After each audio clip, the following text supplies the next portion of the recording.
जीत fix. अरे वाह भाई, क्या सो रहा है तू? ये भी नहीं जानता कि क्या खो रहा है तू? जो जाग रहा है वो भाग रहा है। जितना ज्यादा सोएगा उतना ज्यादा खोएगा। जो जितना ज्यादा जागेगा वो उतना ज्यादा आगे भागेगा। सोता रहेगा तो खोता रहेगा, सोना बंद करेगा तो खोना भी बंद करेगा।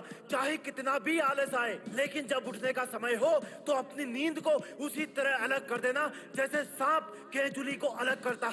अगर सांप अपनी केंचुली को अलग नहीं करेगा तो वही केंचुली उसका अंत भी कर सकती है, इसलिए उसको वो उतारनी ही पड़ती है। इसी तरह से अगर तुम अपने आलस को, अपनी बहुत ज्यादा या बिना जरूरत की सोने की आदत को नहीं उतार के फेंकोगे तो यही आदत तुम्हें खा जाएगी और तुम कई लाइलाज बीमारियों के मरीज बन सकते हो, जैसे कि जिंदगी में बर्बाद होने की बीमारी, अपने सपने खुद ही तोड़ देने की बीमारी। आलस के साथ बिताया गया एक पल भी मृत्यु के समान है, क्योंकि आलस के वक्त तुम्हारा खुद का कोई अस्तित्व नहीं रहता।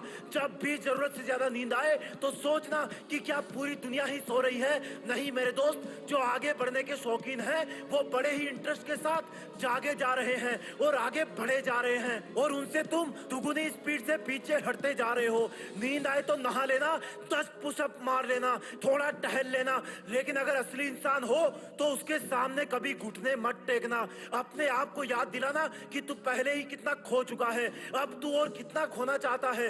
लोग पाने की होड़ में है और तू खोने पे तुला हुआ है। लोग पागल है कुछ बड़ा करने को और तू जिद पे अड़ा है आलस का घड़ा भरने को। जिनको जिंदगी में कुछ करना होता है वो सबसे पहले तो अपनी नींद को उसकी लिमिट में रखते हैं। अगर तुम सच में नहीं सोना चाहते और तुम्हारा काम में या पढ़ाई में इंटरेस्ट है तो नींद जबरदस्ती कभी नहीं आएगी। जो लोग बोलते हैं कि पढ़ते वक्त नींद आती है तो उनसे मेरा कहना है कि जब बॉर्डर पे एक सिपाही खड़ा होता है तो रात में उसकी एक हल्की सी झपकी पूरे देश पे भारी पड़ सकती है। सो तो वो भी सकता है, फिर भी ऐसा क्या है जो उसको ठंड में, गर्मी में, बरसात में जगाए रखता है?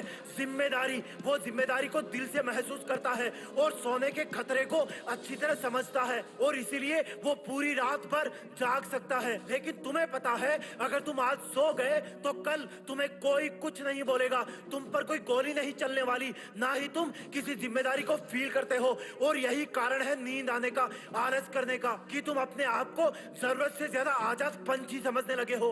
अरे कम से कम उन 4 आंखों का तो ख्याल करो जो तुम्हें सबसे ऊंची जगह पे देखना चाहती है। अरे कम से कम उनकी मेहनत की इज्जत करो जो तुम्हारे सपनों के लिए अपनी नींद तब से ही छोड़ चुके हैं जब तुम्हारा इस दुनिया में पहला दिन भी नहीं आया था। इतने कमजोर तो नहीं है वो, फिर तुम क्यों हो गए? इतने कायर तो नहीं वो, फिर तुम क्यों हो गए? सपने तो बहुत बड़े बड़े हैं, तो फिर आलस क्यों कर रहे हो तुम? जब मेहनती लोग जाग रहे हैं तो क्यों अपने आप को पीछे कर रहे हो तुम? अरे एक वादा कर लो अपने आप से आज कि मैं देश में अपना नहीं बल्कि दुनिया में देश का नाम करूंगा। फिर किसी नींद और आलस की इतनी औकात नहीं कि वो तुम्हें छू भी सके। जय हिंद, वंदे मातरम।